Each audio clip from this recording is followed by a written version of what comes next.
Success isn't just about skill. It's about how you think, how you react, and how you show up when things get hard.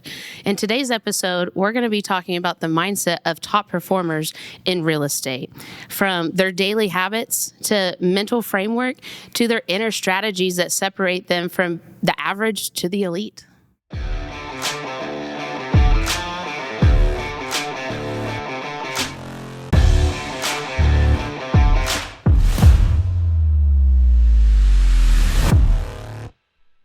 Welcome to the Open Books Podcast, where we discuss all things real estate, helping you take the road less traveled to real estate success. I'm your co-host, Curtis Haddock, alongside Brooke Massey, and that's it. Casey Tudor's not here today. We kicked him out. Yeah, we did. We appreciate you guys being here. If you like today's content, please like, comment, subscribe, hit the bell, hit the notifications, and do all the things that support us.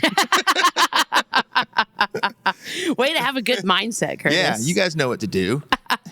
Don't need me to tell you. No, this is I love talking about mindset. This is something that I share with my agents quite often because I think this is like a big thing that people don't really necessarily think about. They always think like top producers, they have better leads, or they had a better sphere, or they got better open houses or something like that. But at the end of the day, it's really not that. I think top producers and top performers in real estate, they have a different mindset. They think about things differently when they go to an appointment. They're okay if something fails or whatever, because they have a positive mindset. They know they have to get through the no's to get to the yes, you know? Totally. And today we'll discuss a few of the things that top performers in real estate do. The first one is shifting from a scarcity to an abundance mindset, which is a big deal, and just not limiting your potential, limiting your thought processes, and knowing that if you see someone out there succeeding in a certain way, you can too.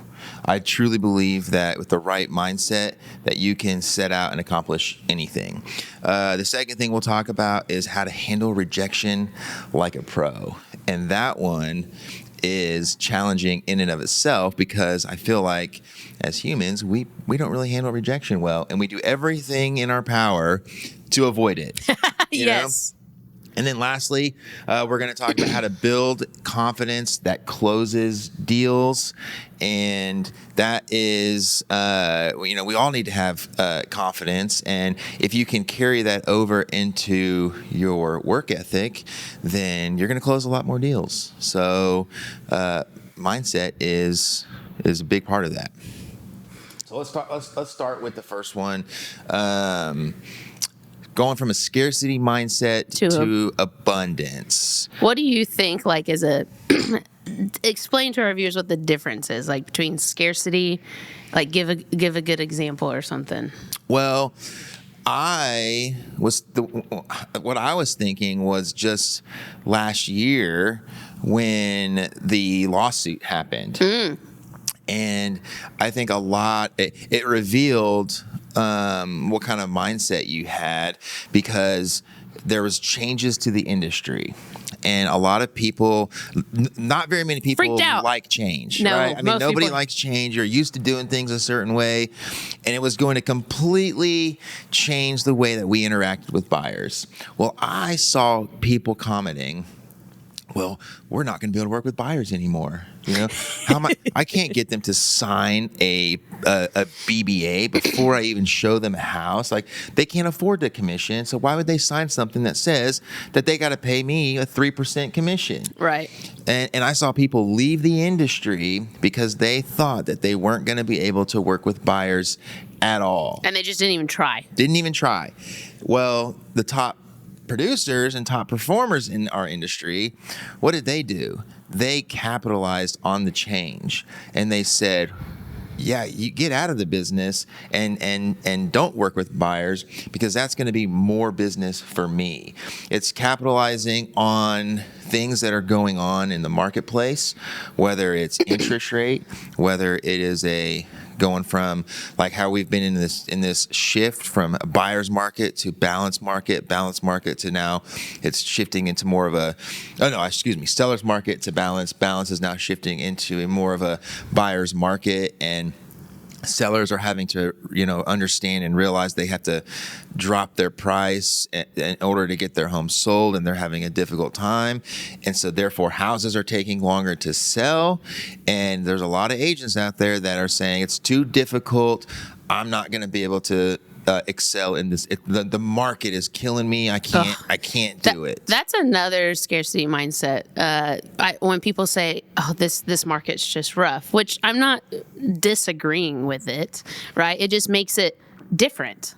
Yep. In my eyes, I think if you know how to go out and lead generate and know how to get in front of people, because at the end of the day, it's a relationship industry, and people. A house is like the number one necessity. Yeah. Food, water, and housing. Like if you have those things and you're in that industry, then you're fine. I think I've said that before on the podcast, but I think about it differently and in a more of an abundant way. And I had a conversation with a pretty top producer yesterday, actually, and she said that the market's hard right now, and that which is interesting because she is a top producer, and she also said recruiting's really hard right now. Nobody wants to move or anything like that, and I kind of challenged her. I was like, I disagree with you a little bit. I see people moving all the time. Yeah, I see people moving all the time. Big names, she too. showed up, and I had a recruit leaving as she showed up too. Yeah, so it's like, I think it's just all how you think about it. Because if you think about the negativity and all the bad stuff, then of course that's all what you're going to think about. Yeah. I saw a meme. I shared it on my socials like a couple days ago, and it said, I always talk about how our brains are wired to think negatively naturally, but I think this said something like, your brain is wired to protect you. Yeah. And so I was like, oh, that's interesting. And it's like, you have to rewire your brain to think about growth, that it's not scary. Yeah. Because it's not scary. It's just your brain freaking out and having anxiety. You're like, oh my gosh, something bad's going to happen. Totally. But if you keep exercising your brain's a muscle, and keep exercising it and make it realize that growth is good for you. It's helping you grow and getting through it. You're going to get through it. And then you look back in a year and you're going to be like, well, that was dumb. Why did I ever think like that? I mean, it's risk. And I think risk, anytime there's risk involved, the more risk there is, the more hesitant I think we as individuals or human beings are to do it, to take action. And so I totally think that, training your mind, or, like you said, exercising it to not be afraid of that, and that it's not going to actually harm you. Well, I mean, I guess if there's risk, there could be harm in it, right? I mean, it might not go well, right? Yeah. But if you don't take action, and if you don't pursue it, then I can tell you one thing is for sure: you'll never get the upside. No, never. So if you are always protecting from the risk and the downside, you will absolutely never get to experience the growth and the success that can come with this industry. And I just think, when we're talking about the person yesterday saying that the market is tough, like, just look at why is the market tough? Because during COVID, the market was tough in its own way. Oh gosh, in a whole weird, different way. I mean, it was tough in that way. We it was people that have been doing it for 30 years had no clue. Yeah, and when we were working COVID, like, what side of the equation would you rather be on? The seller side. Yeah. Right? Oh, 100%. Because if you're it was tough to work with buyers, because you might have to show them several houses and write several offers in order to even get one to be accepted. And we were getting deals like that. We're getting 15, 20, 30 offers per property. Much rather be the seller, where I get to just pick the best one, right? So what should we have done during that time? go get sellers. Oh yeah, right? 100%. So well, now- it made it harder, right? Because everyone's like, "Well, I can't call a for sale by owner because they're selling too." But they weren't. Yeah. They not. I mean, some were, but they weren't like. Not all of them. Not all of them were. We were converting those like. And they were still expired listings. It was still out. Everything was still out there, still happening, and the mindset for expireds was, well, if they expired in this market, then they must be terrible houses, Which is sometimes true, but sometimes, but there's still someone would still buy it if it was listed correctly. Tom Ferry put out a thing a couple days ago. Anybody can go look at it, but he put out a thing about expired listings, and it said that an expired listing, the chances of it selling goes up to like 71% or something like that when they relist with a new agent. So I thought that was really interesting. It is interesting. So, I mean, not part of this episode, but part of what you were just saying. Well, and then now that we're shifting into a buyer's market, then it's probably a good idea to go and work with a bunch of buyers. Yeah. Because now that those are the people that are in the driver's seat when that's the case. It's like, find what's easy. Yeah. Like everyone wants to find what's easy. Like, why don't you just find what's easy in the hard times? Because it's like, buyers are easy right now. Hey, buyers, you want closing costs covered? Because that's kind of been my conversation here lately. Like, not like I got you, but kind of sort of like you need closing costs covered. Like, this is a good market and a good time for us to go in and ask. There's still multiple offers and there's different markets, and Tulsa's a completely different market, but I just did a deal in Tulsa and we got closing costs covered, so something to talk about. Getting cozy over here. Oh, okay. To resituate. Well, you're not normally on this couch. I know. I'm normally on the chair. Casey's on wonderful vacation this week. But I mean, still stack your listings, because even if listings take longer to sell, it gives you an opportunity to go and get more of them. And when they do sell, if let's say it takes, instead of taking 2 weeks to sell, it takes 90 days. Well, go stack listings, because then every 90 days you should end up with a paycheck.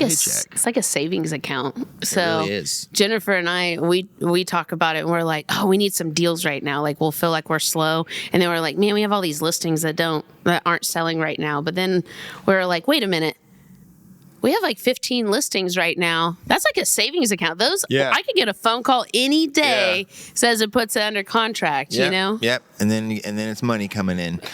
So it's just how you approach it, I feel like, Mm-hmm. and I think even the way we approach our business, because I think people might look at something that like what you've accomplished and see, like, in fact, I can tell you for sure, people look at what you've accomplished and they immediately go, oh, I'll never do that, because they see that, oh, you have over 100 agents on your downline, and you did that in 5 years. Well, I don't even know 100 people. Like I can't. That's exactly what I said when I did this. Yeah. Well, it's like, but I was like, that's the dumbest thing I've ever heard. But you're totally not, and you didn't know all these people when you first got started. Heck no. And you weren't the one to actually go and get them all yourself. No. You went and got people and you taught them how to do it, and your business grew because you stuck with it and you took a chance on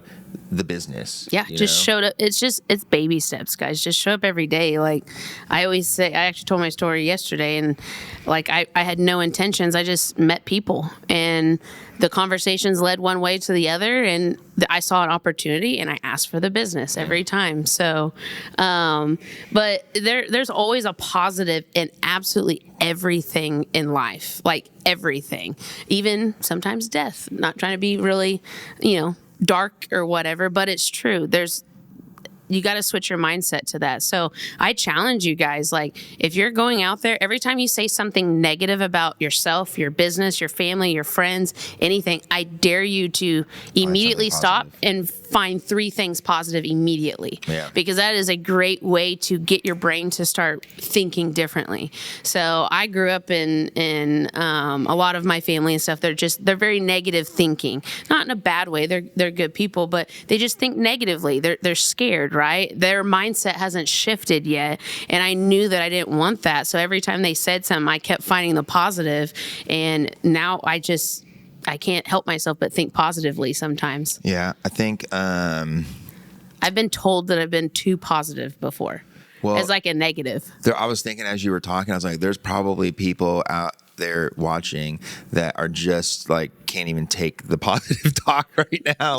Like they're so negative that even the thought of saying 3 positive things about anything probably like makes them, grumpy, I know, and I just want to like help them though, because I mean, I've been there. You've been there. We've all been there. It's just like working out. Yeah. You have to go to the gym every day. And so if you say something negative and you do 3 positive reps real quick, then how strong is your positive part of your brain now? Yeah, I mean, and your positive bicep. And I think that you don't have to like change who you are, because I mean I think that people who we perceive as negative, they might just be more risk averse, more realistic, more like any of those adjectives. But it doesn't mean that you can't take those things and turn it into a mindset of abundance. Yes. To say, okay, even though I need to approach this situation with caution, and it might take you longer to reach that growth, but take the steps in that direction. And I think if we can stop comparing our growth to person B's growth or company C's growth, and realize that it's our growth based on how we move and how we think. That's all that matters. If you're taking steps in the right direction every day, just don't go backwards. You can start to live a life of abundance. Isn't there a really good book that Casey always talks about on this? Is it Outliers? I don't know. I haven't read it. Maybe not. I've heard of it, but I don't know if that's what it's about. If not, Outliers is a great book. Yeah. Recommended by Casey Tudor. Well, let's go into our next topic. Handling rejection like a pro. How on earth do you handle rejection like a pro? I don't. So that's why you call and complain all the time. No, I was kidding. Well, What'd you say? I said, so that's why you call and you're complaining about situations to me all the time. 100%, 100%. I mean, you really don't call that much. Well, regardless, the feelings never go away, right? Getting told no is not fun. I got told no yesterday, and I got a really long text message about how rude I was in my sales pitch, and it took everything in me to not make. Someone told you that you were rude in your sales pitch? It was so stupid. Dang. So listen. I went to a for sale by owner, and I had to go by myself. Mm-hmm. I didn't have Jennifer, nobody with me, which I already hate those unless I connect with somebody. Yeah. So I really connected with this girl. I knew her animals' names. Her animals were loving on me, and we were BFFs. Anyways. Or so you thought. So I thought. It was a really good thing. And, so anyway, she switched the conversation on me. She immediately went into, I'm going to list. And I was like, okay, well, I switched my pitch. Great. Yeah. I'm like, and she complained that she had another agent that was going to help her list, but didn't really call her back. We had an extensive conversation about it. And I just looked at her and I was like, can I show you what my team can do for you? I was like, you said it just like that? I said it. And she said, yes. Yeah, show me. And I said, okay, cool. So went home. I immediately did all the research, hurried up, did comps, did a net sheet. Jennifer and I had a phone call with her the next morning and told her all the things. And she's like, okay, great. And she was waiting to hear from her coworker's wife, I guess. And so we're like, okay.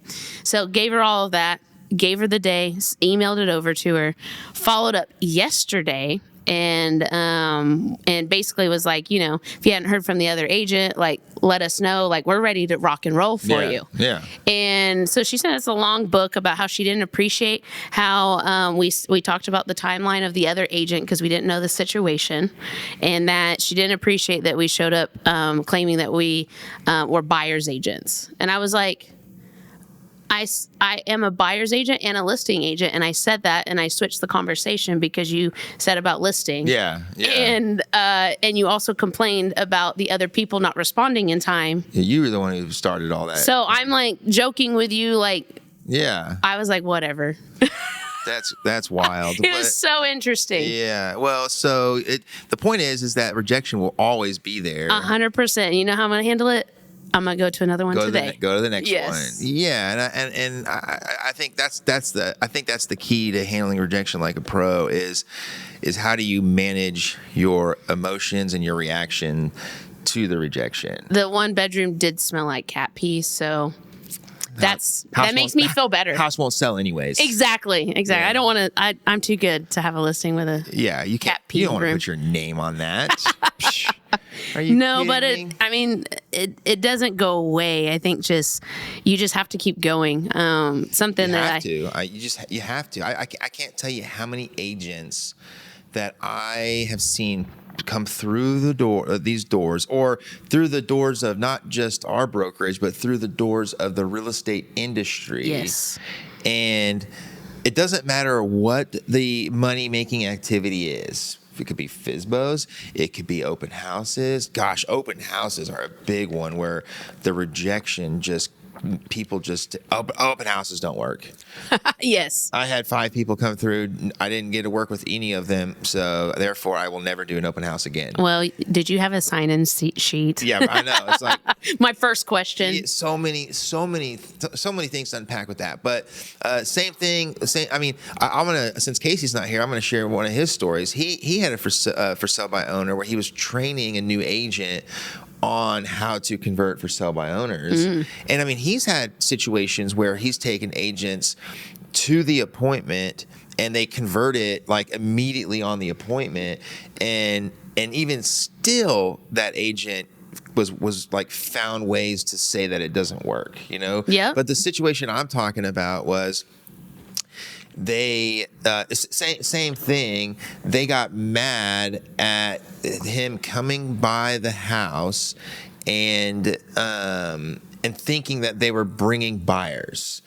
And we're very clear in our communication Yes. about that. Yes.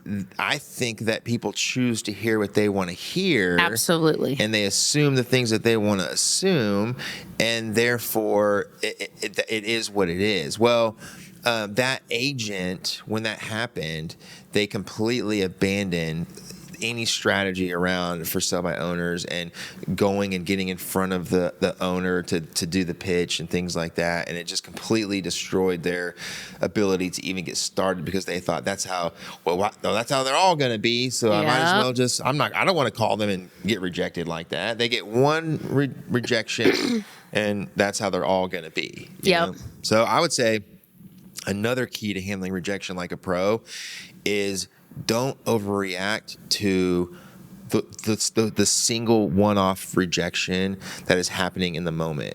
Because I've had people call me and they want to change our entire system because of one rejection. They're like, oh, well, we need to do it a different way because this person didn't like XYZ. It's our job to understand them, where they're coming from, and help them understand it better. Yeah. Because it's most of the time it's like they're mad. They're not mad at you. They're Right. mad at a previous experience, and you got to unbox it and get down to that motivation or the problem. Yep. And come in confidently, which we'll talk soon about, and just come in confidently and help them out with their situation. Yeah, and if we were experiencing a rejection a lot, the same rejection like every single time from everybody or a majority of people, then okay. Yeah. We need to make a change to something that we're doing or not doing.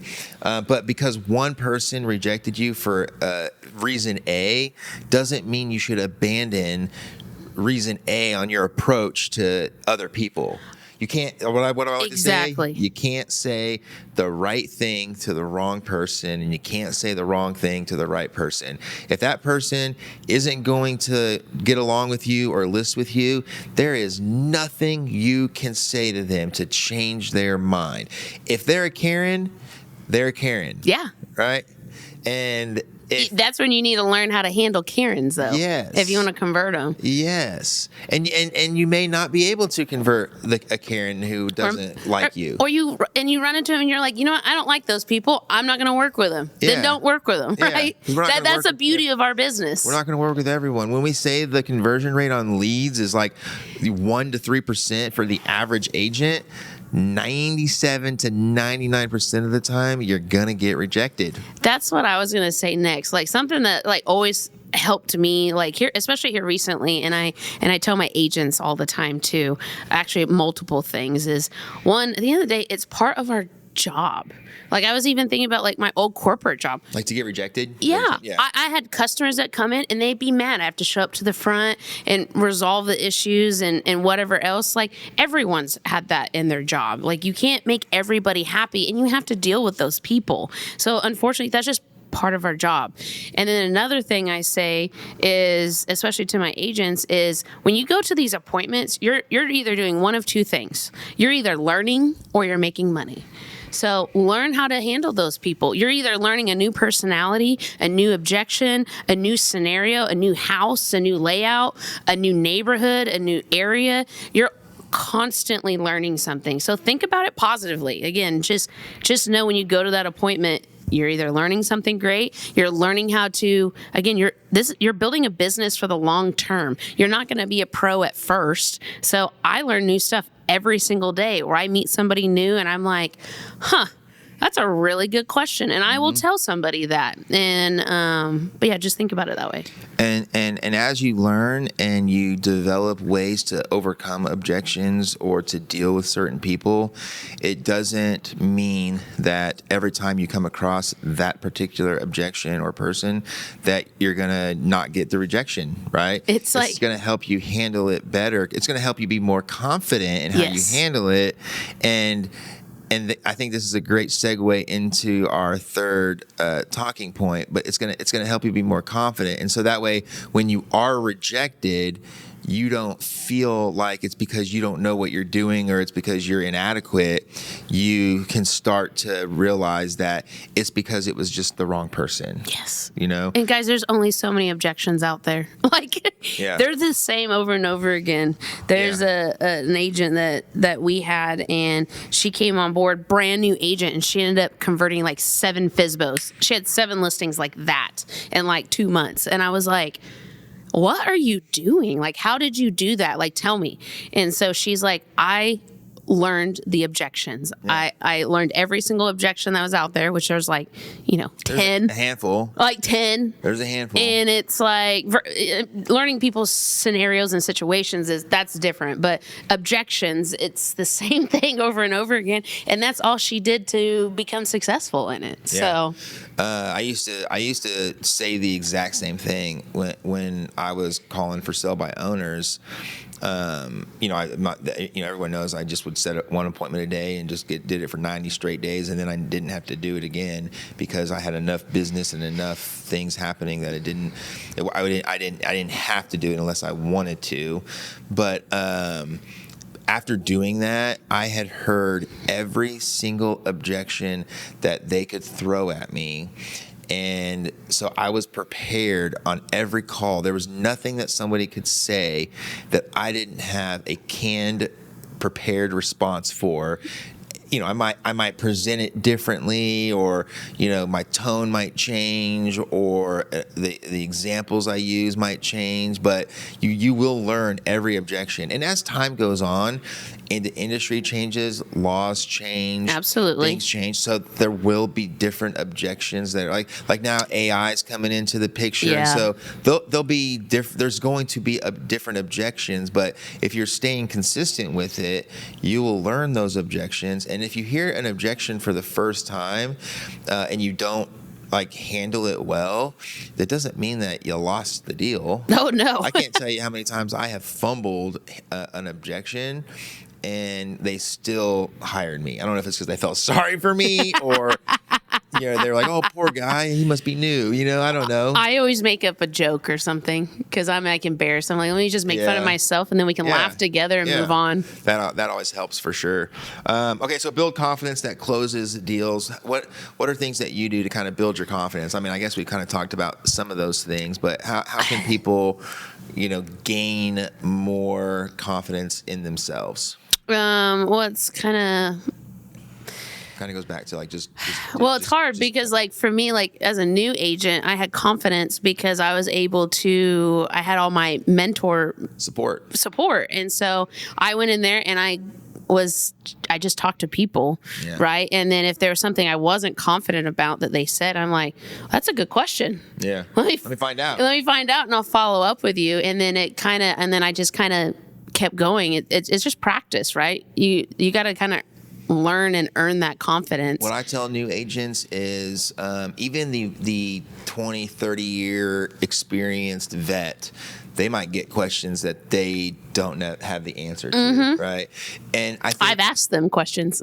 Yeah. Well, I think the biggest thing I like to teach agents in general, whether they're new or experienced, is if somebody is asking you the question, do you know what that means? That they trust you. Could. Well, no, because that doesn't, I don't know if it for sure would mean that. It could mean that. I've been asked questions because they're testing me. It could be that. But if they're so if they're testing you, that could go against the point I'm trying to make. Dang it, Brooke. I was like, I have some corporate trauma with that. Well, but that's coming from like a boss perspective, though. Okay, so from a sales client perspective, if they're asking you a question, then I would be willing to wager a bet that they don't know the answer either. Yes. And if they don't know the answer, then it's okay if you need to go find out the answer too. That's why it's a good question. Yeah. Agreeing with people is always something. Get people to agree with you. That. Oh my gosh. Or you agree with them. Make them feel so smart for even thinking it. You know? Like, wow, like I've never been asked that before. Granted, you're the first person I've ever talked to. But you never been asked that before. But dang, I've never been asked. You're not lying. I've never been asked that question. Like, let me go find out for you. Right. Man, you should. Have you ever thought about getting your license? You're a genius. It's like it's not about. And there's a fine line too. Like, don't be arrogant. Like, don't walk in and be like, I'm the top sales agent and this is what I can do for you. It's more like you got to also get to know the people and just ask good questions. And when they ask questions back, you just have to answer confidently. Yeah. Like, I don't know how else to better explain that. Don't get yourself in trouble. Like, if you don't know the answer, don't answer the question. Yeah, then say that's a good question, and I will. Now you have an excuse to follow up with them. Yeah, because fortune's in the follow up. If you answer the question and you're wrong, well then you're gonna have to go back and own up to you being wrong. And we all do it because nobody wants to be made to feel like we don't know what we're doing or we're not the expert, or I mean you're paying me for my services, I should know these things. You should know things, but we're getting paid to help protect people from from getting into a bad situation or having a terrible experience, a bad transaction. We're here to help facilitate the transaction, not know everything, right? And so if we don't know it, then yes, it is our job to know it. Mm-hmm. So it's our job to go research, ask questions, go to our support people. And a lot of people love that. The fact that you go and now you just worked hard. You met them in person, you made that connection, and now you're going to go home and find all this information and get back to them. Like if I was a client, I'd be like, dang, this is the person I want. They called me back. They gave me the information I asked for, and let me sign the listing docs. I feel like it's kind of like become a cliche almost, though, in a sense, like, I don't know, but let me go find out. Like That's fair. Like that answer. I feel it's an easy way out, right? Yeah, I can't remember what movie it was from. It was I think it was from almost like the Wolf of Wall Street or some kind of like badass sale, like where you're a badass sales commission job, Yeah. And like they're showing like how to overcome objections, and it was like the first time you saw it in a movie, it was like where they were in an interview, and it's like they didn't know the the answer, and they're like, listen, I may not know the answer, but I'm the type of person that will go find the answer for you. You know, I mean, yeah, I can't. And I don't know what, but it's almost like that's become. I'm going to use that going forward. Yeah. If you hire me, I know I'm new, I know I'm not experienced, but what you get with me is someone who will know. You know, like I think it's become kind of cliche, but that doesn't mean you shouldn't do it. We don't know everything, and we can't. I think people just get really intimidated because a lot of clients, especially as a new agent, like when you're meeting either buyers or sellers, they come at you very intensely. They come at you very confidently, right? And it's like it intimidates us at that point. But at the same time, like, those people, they're just acting that way because they're also scared. It's their biggest... Or they're overcompensating or something. Yes. Like, I sure as hell act like a badass when, I'm probably not a badass. Sure. But sure. I think we all do it. We all do it because it's a natural, going back to the brain, thinking about protecting you. That's all the client's brain is trying to do, is protect them from evil real estate agents, okay? So we just need to be the nice... angel real estate agents that come in and just help them at the end of the day. So I think that top performers, like they do approach conversations and situations with confidence, regardless of whether they've actually experienced let's say it's a listing appointment or a certain type of individual, a situation. I think they carry themselves with a certain level of confidence, and that helps people to, like what you said, trust them, make them feel safe to say, you know what, I'm going to hire you because of your confidence, because I trust you to get the job done. They just want someone confident in the job. When you show up and you're timid and you are nervous and you're scared and you're like, I don't really know. Like, I just, like you've got to be, and you got to learn yourself a little bit though too. If you're like that, like you got to really overcome some of the things of yourself, because how are you appearing to other people when you're like that, or being timid or twitching or doing a certain act or saying a certain word or whatever? Because if you're an introvert, I mean, I know sales jobs, like especially in insurance, where you have to take a personality test.